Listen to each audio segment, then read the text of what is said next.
Hey guys, Dr. Tim here from Pop University, diving into a pretty long series, but one that I really appreciate because it's based upon two of my favorite books. One being Born to Run and another being Ready to Run. Born to Run by Chris McDougall. I read it first in 2011 before my first marathon, and it really changed my outlook on human capacity inside of endurance athletics.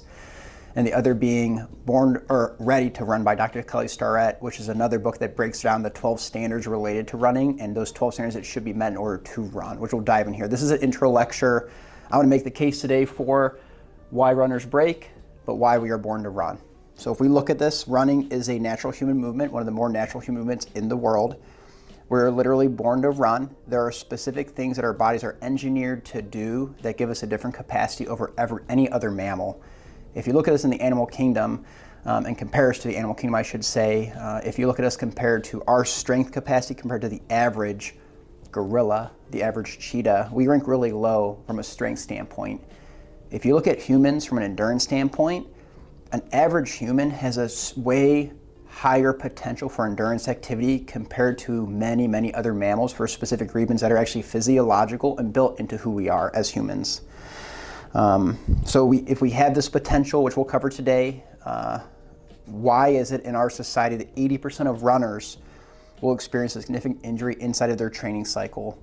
How can it be that we're designed to do something seemingly by our physiology and our anatomy, but at the same time we have this high injury rate? It almost counteracts our design. So we'll dive into that today as an intro lecture to these two books and the standards that will set forth moving forward, almost your permission slip to be running.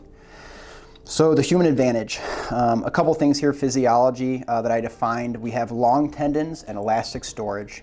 Achilles tendon and plantar fascia, there are two structure and function lectures inside of Pop University I think you guys could find helpful to look over, but these act as springs. They store energy and they release the stored energy to make us move efficiently. It's not just our muscles moving us forward. We actually have elastic capacity. Like the Achilles is relatively underutilized inside of walking, but running is really where that Achilles can turn into grab the energy from the calf and launch you forward, or grab the energy from your hip and launch you forward. Humans in general have disproportionately large posterior chains or glutes. The glute max is disproportionately large in humans. It stabilizes the pelvis and it creates power in extension. Extension is pushing your leg backwards or pushing your body forwards or up a hill, very running specific movement. It's critical for running economy, which humans have a higher propensity and push towards than other mammals. We have the ability to sweat and utilize thermoregulation. This is pretty cool. Unlike animals, humans dissipate heat by sweating rather than panting. From my understanding in reading Chris McDougall's book, Born to Run, us and horses, and there might have been camels in there too, but us and horses for sure are two of the only mammals that don't pant to dissipate heat. We actually release it through our skin. Heat is dissipated differently through our sweat, and our thermoregulation is different. What's kind of cool about that is obviously the larger your body is and the more you're dispersing heat and cooling yourself down, the longer you can maintain homeostasis inside of running and tolerate running for longer distances or endurance activity for longer distances. So we can outlast our prey or our pursuit. The model of pursuit hunting was detailed in the book too. There is a tribe in Africa, the Tarahumara Indians, and this tribe would travel up to 140 miles inside of a duration of activity, and they would hunt based upon pursuit. So they would hunt animals until exhaustion, which would allow them to then gather the food from that animal or take down that animal because of their ability to outlast that animal using their endurance propensity, their endurance capacity. The nuchal ligament. Running animals and humans both have a ligament that stabilizes their head during running, so there's not a constant bobbing. It allows us to keep our vision stable and steady upon a target as we're running, so it's more normal for us from a head stability standpoint because of that nuchal ligament, that non-contractile tissue back here by the skull. Our foot structure, humans have a rigid arch. We have strong intrinsic muscles, which are the foot muscles inside of the arch. A toe-off design pushes us off and is a great lever for endurance locomotion. Your plantar fascia, when you roll into your great toe, which would happen inside of running, puts the fascia on tensions and launches your body forward. It acts as a propelling mechanism from a lever arm standpoint. Breathing and locomotor coupling. Our independent breathing, which we can breathe out of sync with stride, unlike most quadrupeds, lets us manage oxygen. So if you've ever seen a deer, was the example in the book, a deer will run, stop and look at you. Run, stop and look at you. Because their diaphragm doesn't work the same way that ours does, and it needs to stop to utilize this diaphragm efficiently. It can't utilize it as efficiently as we can inside of running. So those are a couple points that I thought from a physiological standpoint really push us towards a design in terms of we are born to run inside of what we can do from a human capacity standpoint. It makes it normal for us.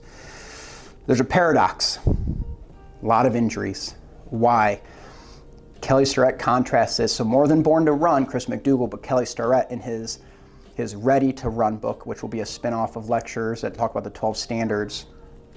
He makes a couple points here.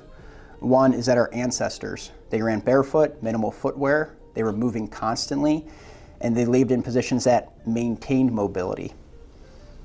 Today, sedentary lifestyles, chairs, cushioned shoes, weak feet, stiff hips, things like almost like that we don't have the same capacity because we don't present the same challenges to ourselves. Your body is a machine where you apply stimulus and that stimulus is applied to your system. If it's overstimulated, you get irritated, or in this case, if you're understimulated, it really decreases your ability to perform an activity. So we're almost understimulating our body from an activity standpoint, things that we can work on. Kelly Starrett's point in Ready to Run is that running itself is the problem. The problem is that humans aren't ready for the demands of running. So that's what we're looking to push into and lean into in this series of lectures. Why runners break down? One, no prep standards. Most runners just lace up and go. They don't build mobility or the stability that's required inside of running to be efficient with that. We neglect technique. Running is a skill. Weightlifting is a skill. People know it. People practice good deadlifting form. People don't practice good running form. That's something that needs to happen. Bad mechanics lead to repetitive stress. We prioritize volume over capacity. I know Zone 2 is a big thing right now, and we both benefit from that. Dr. Mike and myself as endurance athletes, but training load is piled on top of poor readiness issues, leads to injuries. And then we chase fixes after the injury. Our clinic prioritizes tune-ups, maintenance, things that keep you going at a high level. We usually foam roll and stretch and do mobility stuff when we're injured. This is an argument that there are things that should be done beforehand to make your body prep for running. So the framework that we're dive into for durability running inside of Kelly Starrett, there are 12 standards that are performance standards. Ankles that flex properly, hips that extend fully, strong, stable feet, efficient breathing patterns, and durable tissues that are resilient to the stresses of running. Tissues that handle the load without getting irritated. Big idea, guys. Humans are literally built to run from a physiological standpoint. I think that argument comes in this lecture pretty well. Modern living has stripped that away from us. There are things that we do not have the preparatory standards to be efficient inside of running. But the goal isn't to survive running, it's to restore qualities that allow us to thrive inside of it. So that's what we're going to change here. This course will help you bridge the gap, make running sustainable, and a lifelong practice instead of a cycle of pain or injury. 80% is way too high. We can do a lot to reduce that. So running isn't broken, guys. I think our way of living is. And hopefully these following lectures, this being the intro, will dive into the things that we can do that are tangible, that give you the passport to run or gives you the right to go into endurance activity.